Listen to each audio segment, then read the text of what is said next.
Gets open for three. Dagger!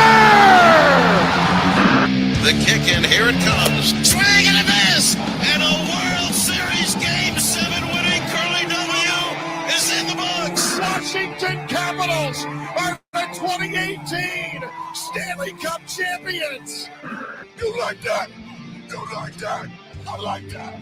You gotta like that, right? My approval ratings keep going up. Sorry to keep you waiting. Complicated business. Welcome into the Postgame show on The Contender. My name is Joe. We are here to talk about the terrible Washington football team that continues to not get it done in some terrible spots. Stevie, you and I are going to have a long hour ahead of us here, I think, to avoid watching Red Zone and some of the other spectacular things happening around the league and just kind of focus in on the Washington football team. I watched this game from start to finish. I have a lot of thoughts on what I saw transpire. I'll just say from the jump here, if anybody's out there and wants to join the show, the number is 855-908-5668. We'll pull you right into the conversation. There's no reason to wait on hold somewhere else. You can call right in. We'll pull you right in, and we can talk about what we just saw happen at FedEx. The low-lying fruit here, Stevie, the Eagles fans, the terrible Eagles fans come into FedEx and obviously take over the place. I don't know how much you paid attention to that or not. I mean, it's expected at this point, but this team coming in, both teams are alive, fighting for their playoff lives. Basically, the Eagles are in the driver's seat. They needed a win. More pressure, I think, on them than on the football team between the COVID things and everything else. There's a lot. I mean, these teams are kind of mirror themselves in that regard. Philly was complaining 12 days ago about Washington getting the game extended because of COVID and then turn around and they've got their own COVID issues. Pressure on both sides. I think certainly a little bit more on the Eagles, but we'll call it a toss-up. From my perspective, Washington had to do something to change the narrative after what happened, the epic collapse on Sunday night. I mean, the worst defeat for any team around the league this season, was just 7 days ago. And Washington had to come in here and get right. And it's the Tress Way, who was a fan favorite and one of my favorites, one of your favorites. I mean, the guy just gets it done in and out of the lineup today. No one really knew. I don't know how you assess how impactful your punter is going to be.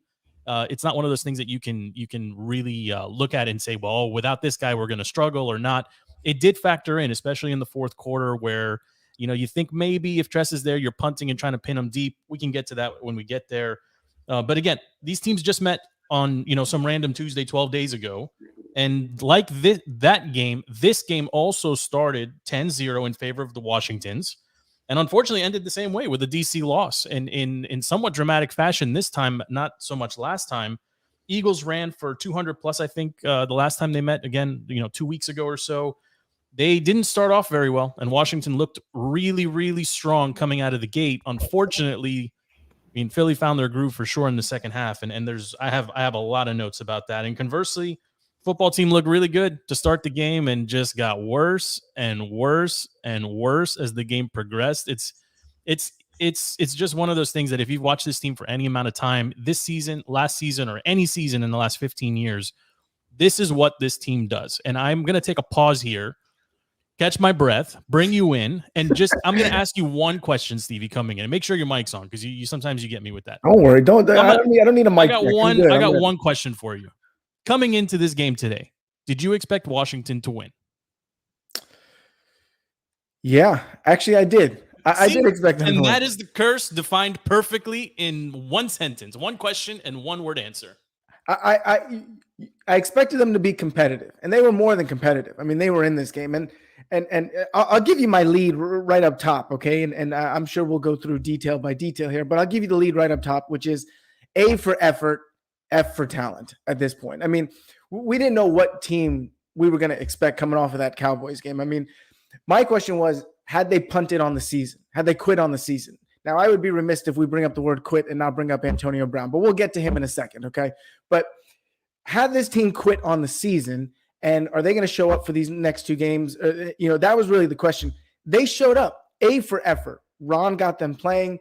Heineke was in it. Man, I love Heineke. As inept and as visually unappealing he is as a quarterback, it looks like I'm playing quarterback, but you got to love that he's in the game. The offensive line sucks.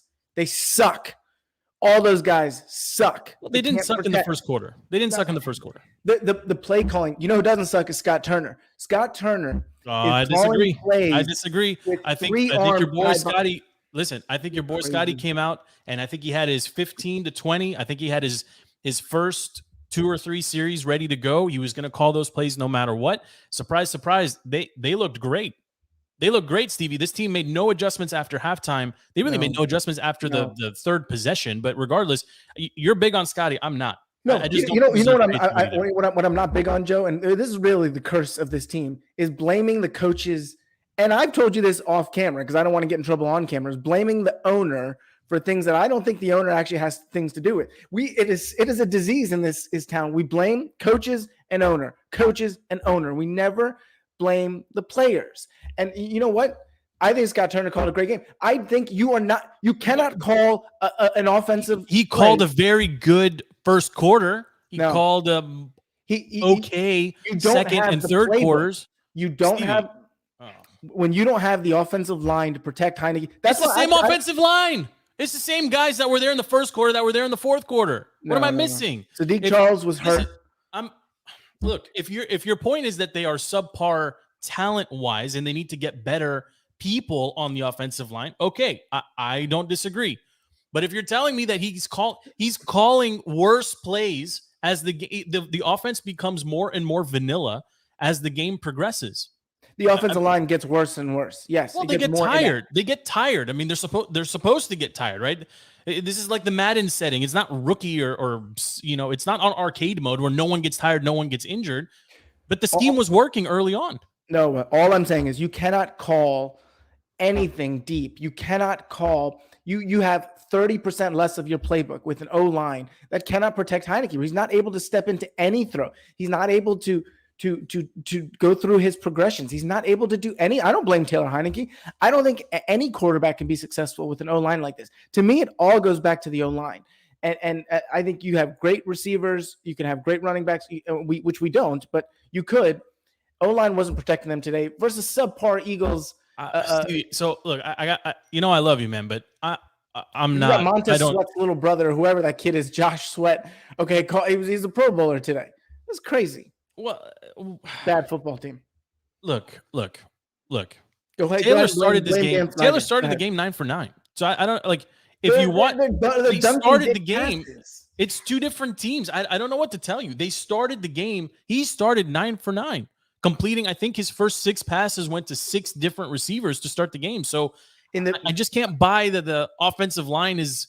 Didn't give him time. I agree that they got tired as the game progressed. No. Sure. I would appreciate a third party to call in or do something to set you straight, which is in the beginning of the game, defenses are keeping teams honest in the sense of you're having 2 safeties back there. There's a threat. As the game gets on, they know they're going to run the ball. They are going to dink and dunk you to death. Teams start playing up. It's just a different mentality. I don't know how to explain this to you, and I don't think we have enough time for me to explain this to you. Well, I think you got to do a better job trying. And by the way, our boy Sam says Happy New Year. Happy New Year to you, Steve. I think this is the first time we've officially talked in this capacity. Happy New Year to everyone that's out there listening. Unfortunately, Happy New Year. Yeah. Unfortunately, 2022 is starting similar fashion to how 21 ended with. Listen, there's another comment right there. Why don't you put the other comment up there that's agreeing with me? I'll get there in a second. Did you see it? You can put it up. The talent isn't there. That's the end of it. The talent isn't there. Thank you. Look, Mina's our boy too, but look, I'm not. Ron Rivera, the coach, more than Ron Rivera, the GM, yeah. But Ron Rivera, the coach, also does a whole lot of this, a lot of this, just kind of walking around. I mean, does he? I'm really curious what happens in the headset. Like, what is he telling Scott? Because to me, Stevie, again, this game started one way and ended a completely different way. Like, it just looked like 2 different teams, and I don't know how else to describe that. I'm watching the game. I watched every snap. I was a little bit behind, but I caught up. I skipped halftime. But regardless, the offense gets progressively worse. Like, the creativity goes away. The motion and everything else just stops all of a sudden, and we really didn't see it until literally the last drive of the game is when they kind of brought it back. And unfortunately, the game, they were driving. They were driving to the last second. You know what exemplifies what I'm trying to explain over here to everybody is that last drive before the end of the first half. And I don't know if you saw that, but they got the ball, I think, around the 5 or 10. I mean, they were pinned pretty deep by the Eagles punter. Yes. I think it was around the 5-yard line. And they went run, screen. And it took about a minute until they got to the 40 and decided, you know what, we can get a field goal range. You get into field goal range, you get a couple of passes. Joey Sly hits a 55-yarder after, they tried to freeze him with a timeout and he missed the first one. But that to me is the essence of this team. Did he miss the first one? Did he miss the first one? When they tried to ice him? They iced him. He missed it. I mean, he didn't seem like he seemed like he was just kicking it. But yes, hits the second one from 55. But to me, Joe, that's why you're handcuffed. I mean, you don't trust your quarterback with 2 minutes left to get you into field goal range. You're so concerned. I don't trust the quarterback at all. He at one point, Stevie, tried to throw the ball out of bounds and ended up throwing an interception. And it got called back because of a pass interference or whatever it was. I forget the circumstances, but I mean, he sails the ball. I mean, I could spend the next hour talking about the same things I've been saying over and over from the beginning of the season. His accuracy isn't there. His arm strength isn't there. When he decides to throw the ball, especially over the middle of the field, it's going to be high, which is why Terry leads the league in contested catches and blah, blah, blah. I don't want to talk about any of that stuff. I think we beat all that. We've been literally been saying the same thing every single week. What do you want to talk about? Well, I want to talk about Scott Turner. That's what I want to talk about. I want to talk about. God. I mean, now that you got me all worked up here about Scott Turner being the offensive genius, and that I'm underappreciating his offensive play calling tenacity. No, he called a vanilla offense. Like, you just know some of these teams come out and they just run their script. They came out, that first drive of the game was arguably their best drive of the entire season, and maybe that's just me, having a short-term memory of what the season has looked like. I mean, I'm sure they've had other drives, maybe not first drives or first possessions like that, but that was arguably one of their best drives coming out, Stevie. They methodically moved the ball. They ran the ball effectively off the guards.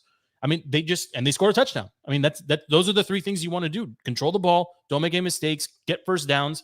And if I'm not mistaken, let me look through my stats here. If I'm not mistaken, they ended the first half going 5 of 8 on third downs. Philly went 1 for 4. I mean, it was literally, they reversed the teams. Like, it was, I mean, Washington dominated the first half. Philly absolutely dominated the second half. But, going into halftime, Stevie, the first half stats at halftime, Washington had the lead in rushing yards, 68-47. Washington had the lead in passing yards, 163-114. Total yards, 231 Washington to 161 for Philly. Third downs, Philly 1 for 4, Washington 5 for 8, and time of possession 13 minutes to 16 and a half minutes, or approximately 16 minutes for Washington. So Washington was clearly the better team in the first half by every measure, literally by every measure. Philly comes out in the second half and it was like a reset. They came out as if it was 0-0 and just said, okay, let's try this again. And boom, boom, boom.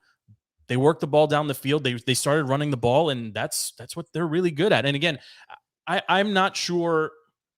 I don't know if anyone. I'd be interested to know if people agree with me or agree with you. I put a little bit more on Scott Turner than as a play caller than Taylor and the execution. I think you're on the opposite end of that. And if anyone out there wants to chime in on that topic in particular, anything related to this game, phone number is 855-908-5668. Call in. We'll put you right on, and we can debate it or at least discuss it. But Stevie, like I said, it was two different teams. Washington, no adjustments whatsoever at halftime. That's not a new thing. Okay, that's a Ron thing, and we've seen it time and time again. Like, it just, I don't know what to say. What adjustment would Coach Azer make? Tell me, what adjustment would you walk into that halftime locker room and make? Because I'll tell you. I mean, I have a few.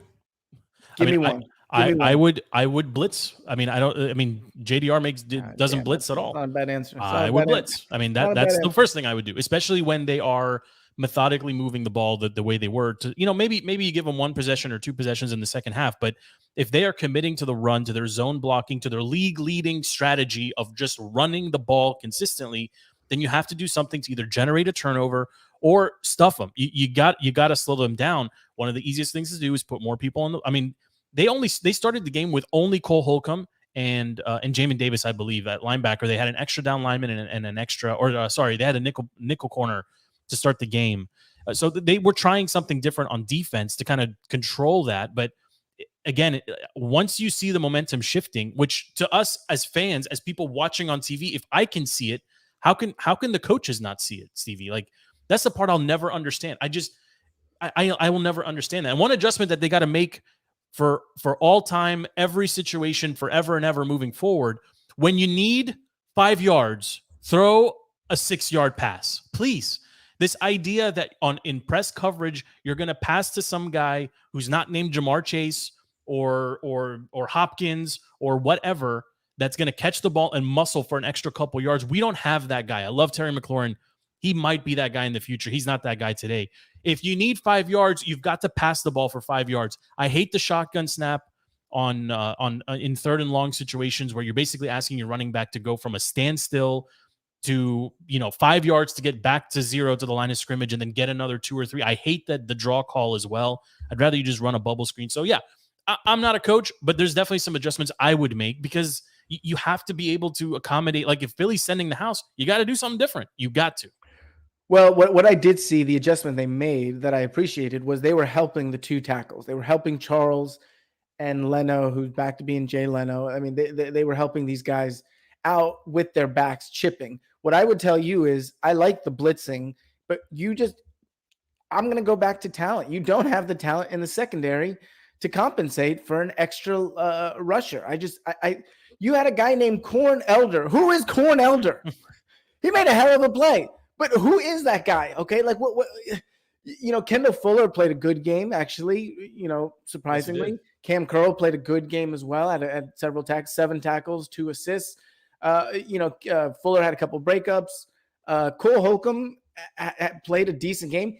He is who he is, though. Can't cover. Cole Can't cover also had one mysterious stop tackling Jamin quarterback. Davis ended up getting him, which is a pretty crappy first sack for Jamin Davis. I mean, I would be curious to know what he was thinking at that point in time, though. Like, what's going through your head? Like, did he release the ball? You don't want to get flagged for? Yeah, it's exactly. Oh, maybe. Yeah, I mean, maybe. You don't want to let him go. Right now. I mean, maybe you wrap him up or something. I don't know. It just looked odd. I mean, our linebackers can't cover the backs. They can't cover them, and Philly took advantage of that. I mean, Philly did nothing down the field. I mean, everything was short. Jalen Hurts went 17 completions, 214 yards. I mean, they got their rushing game going, best rushing team in the league. They started getting some sweeps. They started finding some different holes. Boston Scott looked good, 14 for 47. So nothing great, but they, like you said, they looked average. I mean, they didn't get anywhere near 200. Philly's not a good team. Yeah, so I don't know if you saw this, but Chris Russell and I were going back and forth on Twitter. I'd love the Rooster to call in, or maybe I'll call him after. But I was going back and forth with like Antonio Brown right now. Which team has the better offensive talent? I mean, you're going to tell me, would you take Terry over Devontae Smith? Yes. Oh. Yes, but I'm not a Hurts guy, and I don't think they're. I mean, their offensive line is probably more talented, but I think that skill positions. I don't know. I'm not a Dallas Goedert guy. I don't think he's very good. Oh, you're crazy. You stick with John Bates or Jeremy Bates, whatever that kid's name is. I mean, we didn't play bad. You didn't play bad. But hopefully Ricky Seals-Jones. But you're right. I'm kind of going through it now. I mean, if you told me going into the game that Heineke was going to go for 27 for 36 for 247. Okay. This may have been Heineke's best game. Maybe he's had a couple. Is his best first quarter. From a numbers perspective, I mean, he was like 9 for 9. He had 300 against Brady, didn't he? In the playoff game last year. Playoffs, by the way, not happening in Washington. Yeah, I think everyone got the memo. We're also not going to win our 8.5 game win. I mean, to not have a running game, to have he had Antonio Gibson this entire time. To not have Gibson. Be down a couple guys, down Samuels, down that O-line. I thought Heineke played great. I mean, I think Heineke's topped out. This is the best Heineke will ever be. I think the 4-game win streak was the ceiling, and he was kind of redlining and just kind of stayed there for 4 games. And, I mean, he missed the Philly game, and who knows what happens if he had played in that game. He didn't look – he looked terrible. He looked like he didn't belong in the league on Sunday against the Cowboys. And, it's a good line. I mean, it's respectable, but he's not, I mean, again, like I can't stop watching the Antonio Brown highlights. By the way. It's fascinating. At some point, we just got to stop talking about the football team and switch to Antonio Brown, who just seemingly quit in the middle of the third quarter with his team losing by 14. I've never seen anything like it. And they came back and won. Did they win? Yeah, Oh, I need to go get caught up on that. But I was gonna say, like, missing Gibson today, I felt like it was gonna be a larger, like, more impact on the team. But honestly, Patterson played a good game. I mean, 12 carries for 57 yards, averaged about 5 on the ground, got the touchdown on the opening drive, and he added another 5 catches for 41 yards. I mean, and I think they alluded to it on the broadcast as well. Guys like Patterson and Gibson, these guys that transition from wide receiver into running back, like, this is what you want to see out of them, right? You want to be able to put them out there on first down or third down or any down in any situation and present the defense with a challenge. Like, are we running the ball or are we passing the ball? You know, JD McKissick, I don't know if we're going to see him. We're probably not going to see him next week with one game left. I don't know what at this point, the season's over. I think you try to survive. You definitely don't want any injuries. I'm sure there's some guys that are going to be playing for contract bonuses, game bonuses, things of that nature, yardage, whatever. There's going to be some of that next week against the Giants, but I think Patterson is probably earning himself a spot right now on this roster going into next season. Heineke, to your point, yes, I think we've seen the best of Taylor Heineke, and I think we've also seen the worst. And it's, he's better than Kyle Allen. I think he will be the backup to whoever's going to be the starter next year. He's not starter, caliber, and that's just the reality. But also all the people in La La Land, like our boy FP, that thinks, Aaron Rodgers is going to leave Green Bay. He may leave Green Bay. He's not coming to Washington. Okay, like that's nonsense. There's nothing here for him. There's nothing here except a bad owner. I mean, looking at the field on Sunday, and looking at the 11 guys on offense, there's very few guys that were on that field that I would like to see next year. And I know we can start talking about next year, and really what we should be doing is talking about the Nats. But next year, I can't think of more than a handful of guys that were on that field that I would like to see. I mean, I want Leno on the team. I want Gibson on the team. I want Heineke on the team. I'd like Jerry McLaurin, obviously, to stay on the team. No, I'm talking about on the field. I mean, Cam Sims, I think deserves to be on this roster. I think he, in spots, can be very good. De'Ami Brown, I'm not sure. I'd rather have him than not have him. Bates has played okay. Ricky Seals, I mean, I got to talk about that too. General question here. I mean, I haven't seen any updates on Ricky Seals. Did you see the collision? I did. Yeah. Well, so luckily the camera dude's okay. Camera guy was okay and was able to return to work. And the camera guys, or his gal, the assistant person that was holding all the, I know there was three people on the collision, right? Dating? No, I didn't say they were dating. I'm saying there was the camera guy, and then there was somebody next to the camera guy, like a husky individual with a bunch of like stuff. They were all knocked out, right? But I mean, Seals Jones was the one that went back, and I didn't see an update. Actually, I have to check on that. But general question: why are they so close to the sideline? So you can have a good NFL film. The cameras are super HD and have zoom. Like why can't they do that from 10 yards back? That dude's holding the sound thing. That's so you can hear. No, he was a camera guy, not the boom mic guy. You're talking about the big like satellite dish thing? Yeah. Yeah, that's for audio. That's a little bit different.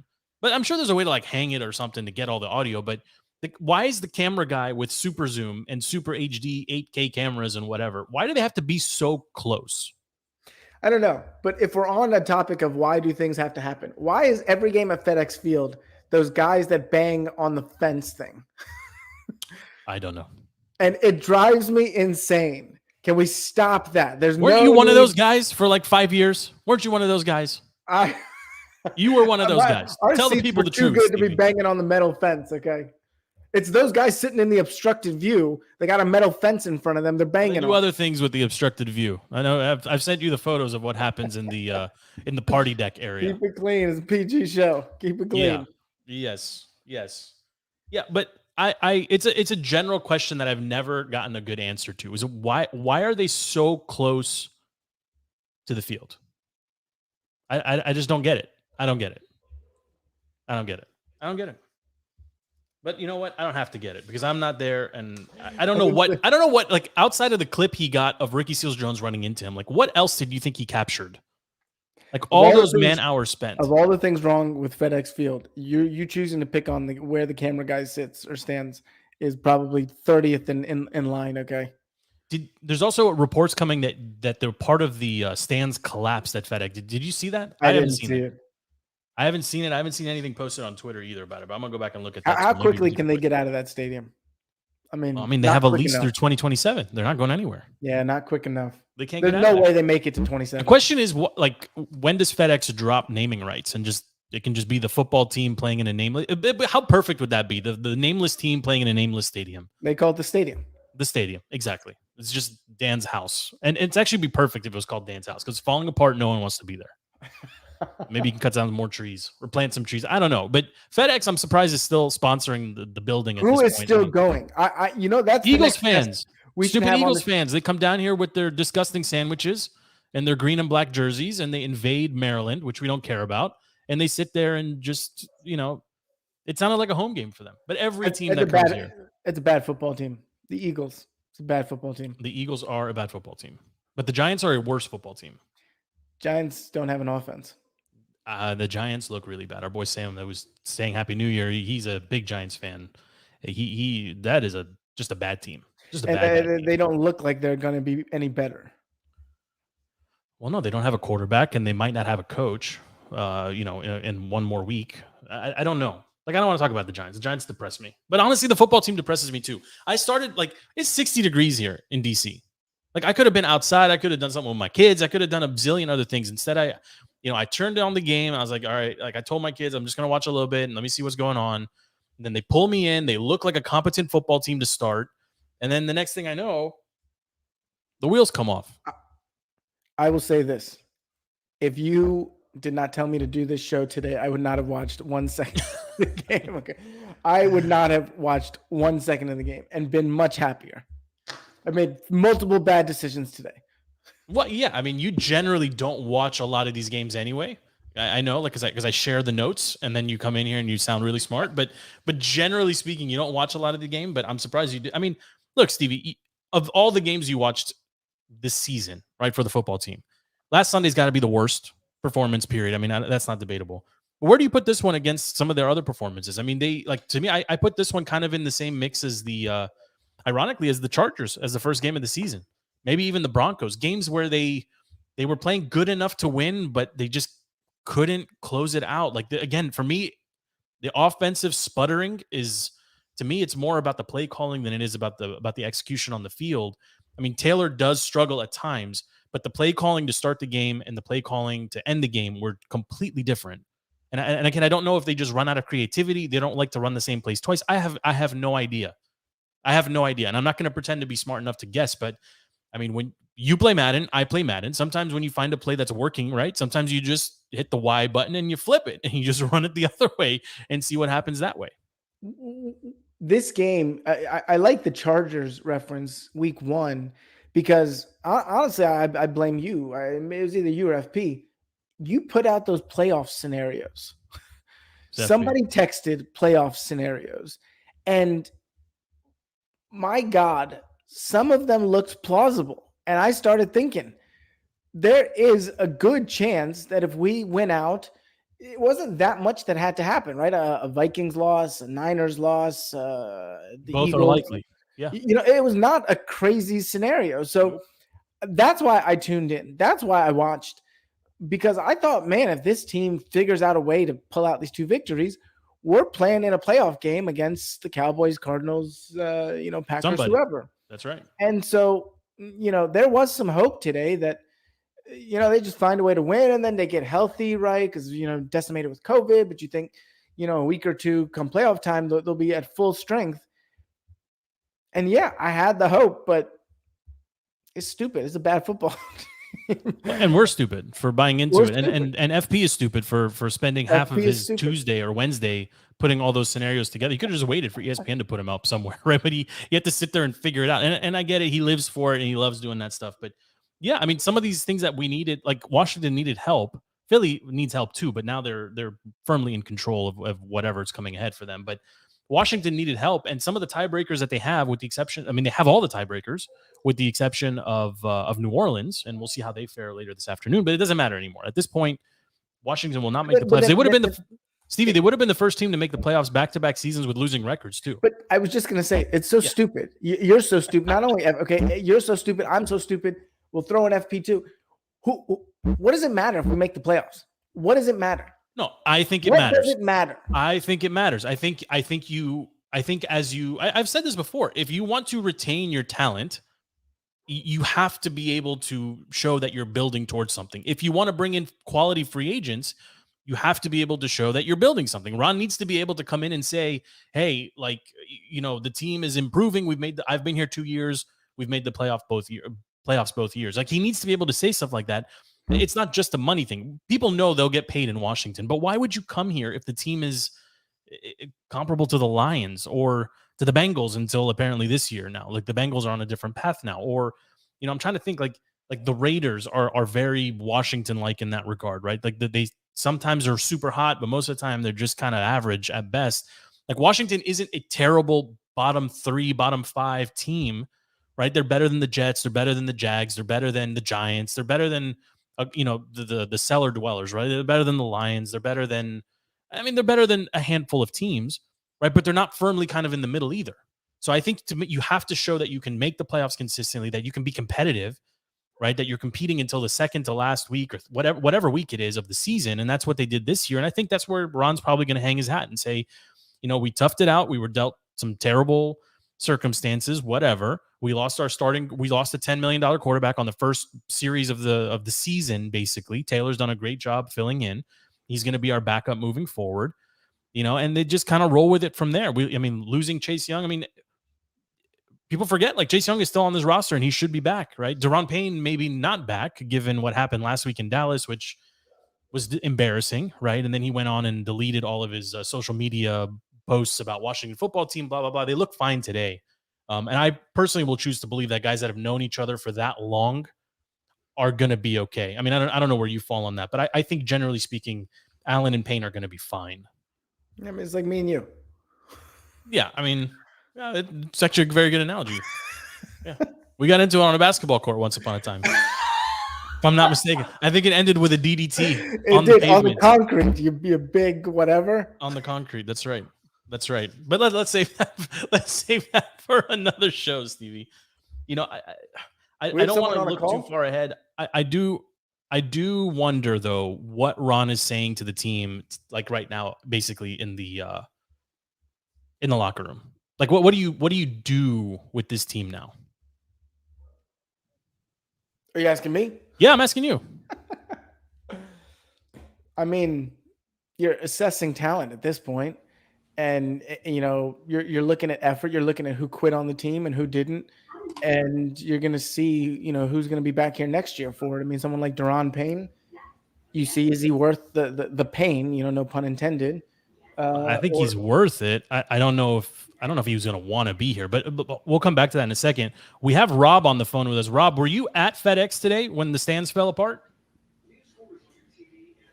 No, I was actually just hanging around in the apartment, but I don't know because you guys are getting ready for the show, I don't know if you guys saw the video of what happened, but Jalen Hurts is walking towards the tunnel, and there's about 20 Eagles fans at the corner of the tunnel and the front row of the stands getting ready to try and tap his hand as he's walking past.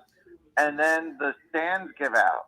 It's like a slow motion give out of like this metal barrier, I guess, that are attached to the stands. That all fell apart. It looked like part of the wall of the stand fell apart too. So they fall flat on their face. There's about 20 of them. And then Jalen Hurts almost got, I'm watching the video right now, he almost got like pelted by the fans as they're falling down to the ground. Jalen Hurts was like 2 seconds away from being tackled by the 20 people falling. And then the fans get up. Apparently they were all okay. And then they started trying to take selfies with Hurts before the guards got them away. But scary stuff in the field. Yeah, well, just add that to the list of embarrassing things that happens at FedEx.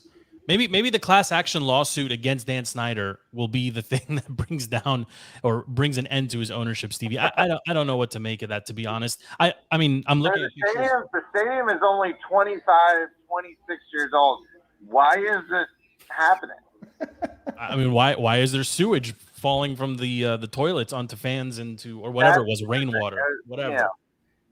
Yeah, that's And I heard Rob say that everyone's okay, so we can start making fun of them. I mean, how fat were the people that fell? Rob, do you have a read on that? Philly fans. Two chunky people. Most of them are normal size. It was not a weight thing. Okay, well, it's good that we identified the two that are responsible for it. I like that. Okay, but there's no chance the stadium will last until 27. There's no way. He's gonna find a way to get out of it. Yeah, well, I'm going to bring Rob back in a second here if he wants to come back in, but I don't know how they stay in this stadium. I mean, honestly, it's nobody wants to play there. They don't practice there. It's a pain in the ass to get there. There's so many things wrong with it. The fan experience is terrible. The food is overpriced. I mean, you go on and on. Add this to the list. I don't know if you see the video, Stevie, but I'll send it to you here on the side. Yeah, that's Rob was right. That is not okay. I mean, he's literally just walking through. I might just hold it up so you can see it on the screen here, but he's literally just walking through the stands or walking out, and the whole thing just falls. It's crazy. It's crazy. Like you can't have that. Oh, this is inside. I thought this was like in the hallway or something. No, look, boom. The whole thing. Yeah. The whole thing just literally came down. Anybody that's watching on the stream, probably I'm not supposed to be broadcasting this, but whatever. Yeah. They literally, I mean, two chunky people. He's right. Yeah, he's right. And there goes the COVID protocols too. I mean, it's amazing. The first thing they thought of was, let me get my phone out and take. I mean, I would probably do the same, to be honest. Yeah. You can't blame Colton for that. I would do the same too. Antonio Brown's a free agent. Would you want Antonio Brown on your team? I mean, could it get any worse? No, I don't think so. I mean, well, maybe because if he's think about, I mean, he's complaining or he's revolting or stomping his feet and upset about the GOAT, so like apparently not throwing him the ball, right? He's complaining about Tom Brady. What would he do to somebody like Taylor Heineke? Like it would be a show. Every second of every practice would be a show. It'd be the T.O. clip that we can't find. For the life of me, I can't find that one T.O. clip when he was with the 49ers walking around and just yay team, go team, go team. And he's pissed off because he wasn't getting the ball. No, I mean they literally announced he's off the team. Literally, Bruce Arians walked in and announced he's off the team. He has to. He has to be. I mean that is. I mean the fans falling and the FedEx and the collapse and everything. That's bad. Antonio Brown quitting while his team is losing. Basically, if like he's on the sideline. I don't know if you saw the extended cut of this, but it's all over social media now too. I saw it on Red Zone. Like I have a second screen up. I was watching Red Zone. He literally got into it and started just kind of talking to himself, doing that like fake yelling to him. Not fake. He was yelling at himself basically, but it was clearly directed at the quarterback. Mike Evans came over, tried to calm him down. Yeah, didn't work. And then the next thing you know, he's taking off his pads, his helmet, his jersey, and then the pads, and he puts them down. Then he's just taking off clothes and walking towards the sideline. It's crazy. I mean, what do you do if you're a teammate at that point or a coach? I mean, do you let him? You have to let him go, right? I mean, you can't bring him back. You can't. I mean, I don't know what you expected though. That's my thing. Is that I mean, that's it an comes with the excellent territory. point. That's what everyone's been making on Twitter. Rooster, Grant Paulson, all these guys have been saying the same thing. You bring Antonio Brown in, he's a known commodity at this point. So he's got some screws loose. I mean, this is different than T.O. T.O. had some screws loose too. I mean, he tried to kill himself, but different than Randy Moss. Randy Moss was not he was a me guy, but he wasn't. He didn't have some like screws this. loose. No, not like no, but this is insane. There's some psychological. He needs help. Well, and I think the Buccaneers probably are looking at it. He was probably on a short leash to begin with, right? I mean, this guy, if I'm not mistaken, was he traded to Buffalo or signed with Buffalo, but never played for them after Oakland, which he never played for. And I think he played one game with the Patriots as a Patriot early in the season, and then he was cut or suspended or something. And then he ends up in Tampa Bay. Obviously, Brady, I'm sure, went and pulled strings to say, I want this guy here. He brings him in. But even like the shenanigans on the Hard Knocks with the Raiders, that he never played for Buffalo. I don't think he ever played for the Raiders. Like he never actually played one snap. He just kind of, just cried himself out or basically talked himself out of those jobs. But with the Bucks, I mean, he caught a pass in the end zone. I think he caught a touchdown in the Super Bowl, if I'm not mistaken. He started off the season red hot. I mean, we follow fantasy somewhat, right? So we kind of know he was doing some stuff. Got on the COVID list, and then the most recent shenanigans are the fake COVID card, right? Like you can just be unvaccinated. You don't need to produce a fake card. Like you're right. There's something clearly not right there. But he's in New York today. It's freezing cold or cold. It's not freezing cold, but cold. He's stripping on the sideline and on the way out, antagonizing his team by telling the Jets fans to cheer louder for their team when they're up 14, and he just leaves. Like I don't think I've ever seen anything like it. And frankly, like for all the talent in the world, I don't think any coach is going to look at him and say, I want this mess on my team. There's no way. Well, I mean, the Bucks right now do have a football dilemma in the sense of they lose Chris Godwin last week. Now they lose Antonio Brown. I mean, they're down to Mike Evans and Gronkowski. I mean, two older guys that are both injury prone heading into the playoffs. So that's a real football concern, and that's why Bruce Arians, I thought, might try to send out an apology, have him come and apologize. But you're right, Antonio Brown, yeah, he's got some screws loose. He really needs some help, and he's yeah. This is different. This is different than the regular because it's more than a football thing. He can help your football team out. I mean, there's no question about that. But I mean, it's a full package, and I don't think he cares. Like, you couldn't be more opposite people, right? On the football field, until today, he seemed like a professional who's going to go out and do whatever. Yes, he gets the pouty, and I want the ball. Like you said, all the great wide receivers have done that, and that have come before him. And I'm sure at some point we're going to see the great ones of this generation doing the same. That part I think you expect. That's the heat of competition. No problem there. The flip side is this guy is so unstable off the field. Like he kind of reminds me of like Pac-Man Jones, just somebody who, like, no matter what situation you put him in, he's going to make the wrong decision. No matter what circumstances in front of him, he's going to make the wrong decision. Right? Antonio Brown, again, with that Hard Knocks thing, I think it was Dancing with the Stars. He had those crazy blisters, and then he wanted his shoes, and then he didn't want to run. And why am I doing sprints? Like, I'm the fastest person on the team. And then he obviously finds himself out of the league. So just a bizarre scenario. But I'm still watching Red Zone. I think I know it's the Washington Football Team post-game show, and anybody wants to call in, the phone lines are open, 855-908-5668. We can definitely pivot back to that. But I want to talk about Jamar Chase as well, Stevie. I mean, this guy, between Jamar Chase and obviously Joe Burrow, the Bengals are setting themselves up to be the team, the team in the AFC to maybe challenge and just be really good over the next 7 to 10 years if they can keep both of them and keep them healthy. I mean, they set a record today, a very weird one. I hadn't seen before. They surpassed the most yards from a duo, like most passing yards for former collegiate teammates. It's kind of weird, but kind of obscure. But I mean, who would be second in that group? I don't know. It was 91. I'm not sure. It's a super old and quirky stat. But I mean, he is something else. He is just. He seems to catch everything and seems to be faster than anyone on the field at any point in time. I mean, you see a real changing of the guard in that AFC North with what I think, and everyone has to presume at this point, is Big Ben's final game happening next week. I mean, you have to assume Big Ben has played his last game as a Pittsburgh Steeler. Obviously, right now the Ravens are still without Lamar Jackson, and I believe they won today. No, they lost to the Rams. They lost to the Rams. So, but it looks like, Burrow and Chase are setting up to be the kings of that AFC North. And you look at the Bengals, if you're a Washington football fan, and you think they did it right. I mean, they drafted smart. They built up their lines. They got young talent. They were wise in free agency. They never went. They got a quarterback. They got a quarterback. Well, I mean, what did they do to get a quarterback? Because they sucked, and they lucked into the number one. We also sucked in the same draft, and we're drafting right behind them. And we can do the shoulda woulda thing, right? If Joe Burrow doesn't go number 1 overall, maybe he's here in Washington. Maybe it doesn't matter. He's not. I'm saying, are you saying you would have rather taken a quarterback at 2 that's not Joe Burrow?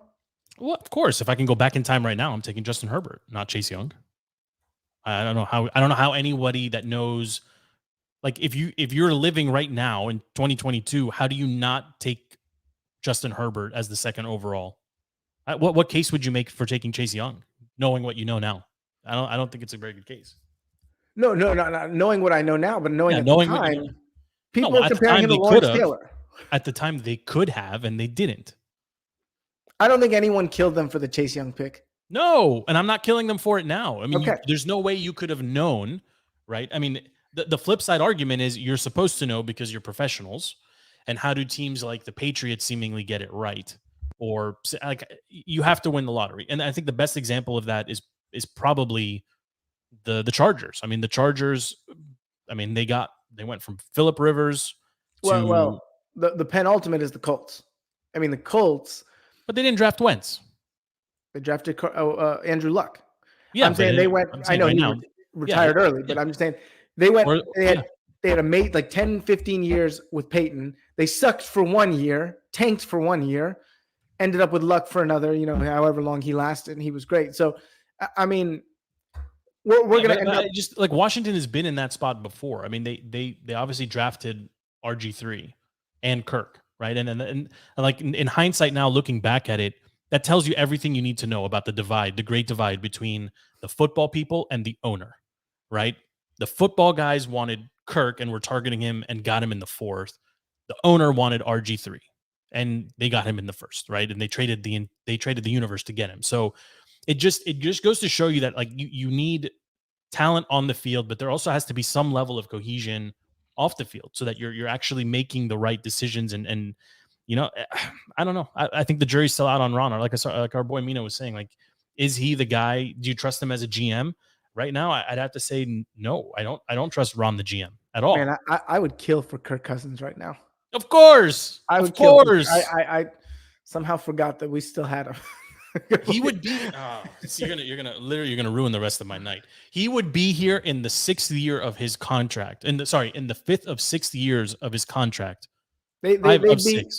They'd be 9-7 right now with a chance to. No, they would be better than that because they wouldn't have drafted guys like Haskins.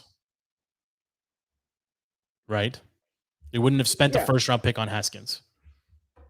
Yeah, they'd be 10-6 right now. How much better would Terry McLaurin be? I'm telling you, it's a very depressing thought.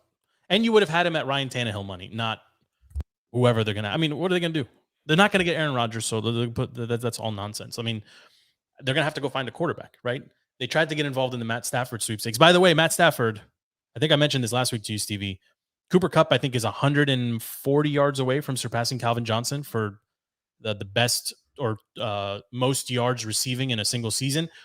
I don't know how the record books are ultimately going to track this because of one extra game, but he's going to get it.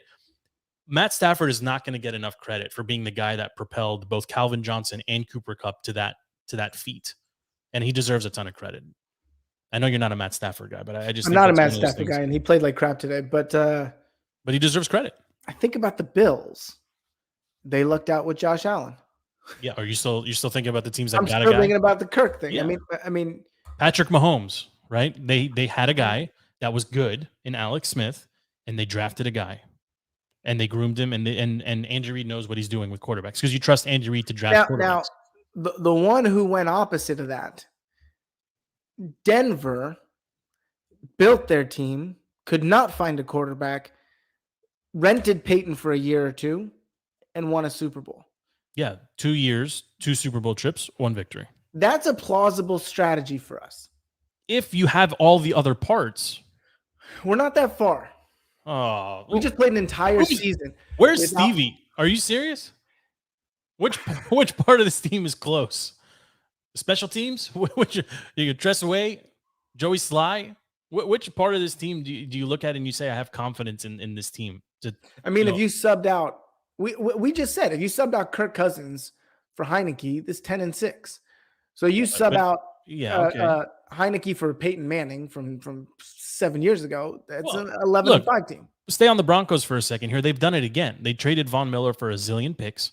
They have a good wide receiver core that's all under contract. They've got a good running back core that's all under contract. They've got a sound defense that's pretty much all under contract. They have a zillion no quarterback. Picks. No quarterback. But if a guy like Russell becomes available, this offseason, which is it's a possibility, or Aaron Rodgers decides to leave, maybe. I mean, Denver has to be the number one landing spot. The weather's great. The team is ready to go and will compete right away. I mean, Denver's done it again, right? Can they get one of those guys is going to be the question, right? Washington is nowhere near, and Washington would have to overpay. Are you advocating for drafting a quarterback in the first round? Not yet. I'm advocating for going back in time and actually doing the trade. On realistic scenarios here. Well, look, I think I was the only one on the, of the five of us on the show that was for the Mitch Trubisky trade at the trade deadline. I was pro that, right? Like what solution? What problem would that be the solution for? He would be an upgrade over Taylor. So you're cool with that being our long-term quarterback? No, I think he would be better than Taylor. Then what does that matter? Playoffs matter. That's what I said. This season doesn't matter. What to go to one game in the playoffs and lose by 25. I think it matters. I think it matters that you push to make the playoffs. No, do you want to be 4-11? I don't want to be 4-11. I'm miserable enough as it is at 6-9. I don't want to be 4-11. I think it's the two sides of the same coin. No, I don't think so. I think at 4 and whatever, I mean, Twitter's already like an insufferable. Twitter's the worst, but it has nothing to do with the record. Twitter becomes worse and worse as their record becomes worse and worse, right? And it doesn't, like, no matter how hard you beat the drum for Dan Snyder to go or for change, like, no one's listening. So it just gets louder and louder with ultimately nothing actually coming of it. And look, now that the season's over, I'm sure when I open up Twitter tonight or when I do, sometimes we do some guest spots on some of the other podcasts and shows, which I love doing personally because I like mixing it up. And sometimes, I get into pretty heated debates about this team. The one thing that everybody's looking for and identifies as the problem, right? You can't have culture change from the bottom up. Okay. That's called a revolution or a revolt, right? Or a strike, right? Like, actual organizational change can only be one direction, and it always has to be from the top down. So I don't care if it's Tanya or Dan. If the last name of the person in charge is Snyder, then it's all for naught. And that's just where I fall personally, right? These are not personal digs at him, although there's a lot of people that will do that. I'm just saying his tenure as owner has been poop. He has made I can't think of what call has he made that was a right call. Can anyone give me one example of one call where Dan was 100% correct? I think of all the impediments to this team winning a Super Bowl, Dan Snyder is not a top 5. But you're not living in reality because nobody wants to deal with him. Nobody wants to deal with him, Stevie. Who's going to come play for this franchise with him at the owner? Who has to deal with him? FB had the right idea. Just send the team and the owner, send them all to St. Louis. Just get them out of here, and we'll start over. We could be the Commanders or the whatever. Stop leaking the name. Listen. I mean, I'm big on, I like the command, actually. I like the command. This is all ridiculous. I mean, I know you're a Red Wolves guy, right? Or no. I like the Armada, okay? I like the Armada. I mean, Warhogs is not a bad one. Warhogs, but probably won't fly. It's such a bad team. I mean, you've got little kids. I have little kids. Are we raising them to be fans? No. I can't. My kids love Patrick Mahomes, and I'm all for it. All for it. I mean, if my girls enjoy watching sports, then I feel like I've done my job. I think it's different if you're raising boys and they need to, not need to be, but they tend to be a little bit more invested and they want to play and whatever. I'm just trying to raise kids that don't hate sports. But, my nephew is a football fan, and he's like, every time he texts me or wants to come over to watch the game, he's never texted me to come watch the Washington football team play. Never. But that's sad because we were talking about last week. Some of our fondest memories, even with that stadium falling apart, we were talking about 05, Clinton Portis carrying this team to the playoffs on his back. We're talking about the Monday Night Miracle with Brunel and Santana and watching it together at the State Theater in Falls Church. Okay, we're talking about that's the double 80-yard touchdowns. Brunel, Santana.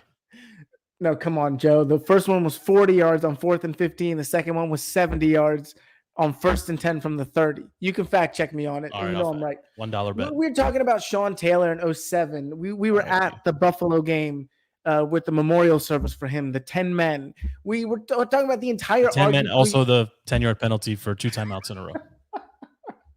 Like I said, some of our fondest memories were in that stadium, watching that team. To know there's now it's more than a generation. This is generations of people growing up with just miserable memories. I mean, anything after 12 Yes. is a horrible memory. How many people not from Washington, D.C. that were raised cheering for the Redskins, how many people buy a copy of Madden and choose that team to play with it? In 2012, 80% of people did. But yes. But today, like who's running to play as Taylor Heineke? But that's why I assume when people see, it's funny because when I see a Sunday night promo for Washington versus Dallas, I get sized. And I think I'm 3% of the population. I think everyone else looks at it and says, that's a Sunday I'm taking off. That's the worst game. And I don't disagree, Stevie, but this generation, will we ever become like that? No, I don't think so. This generation of players that are currently playing for the football team, like they're all 24, 25 years old. So what do they know about this team? Like we got the tail end of the 80s, right? So we got 2 Super Bowls or 1.5 Super Bowls, just as we're kind of coming of age and learning. And they were not good for the better part of the 90s. And they got good again with Brunell. Oh no, Brad Johnson. Then there was a couple years of darkness, and then we got Joe Gibbs, and then there was a couple years of darkness, and then we got RG3 for 1 year, 1.5 years, and then we got Bruce Allen for 10 or whatever it was, 6, and now the only constant again is Dan. So I don't know how you don't look at him and say he's part of the problem. He's definitely part of the problem. The difference that I'll say is when you just went through that lovely kind of history of things. It's depressing. That late 90s, early 2000s, when you say we weren't good, we were interesting, right? I mean, we had the Super Bowl bought in 2000 with Dion and Bruce and who was that safety? Mark Carrier, okay? And I mean, we were interesting. We are not interesting. We are not competitive. We are not talented. We are not promising. We are not exciting. We are not. You are so depressing to talk to, like more so than usual, actually, today. I think it's because it's 60 degrees outside. We didn't take advantage of it. Instead, we watched this game. It's going to be like 6 feet of snow apparently overnight now.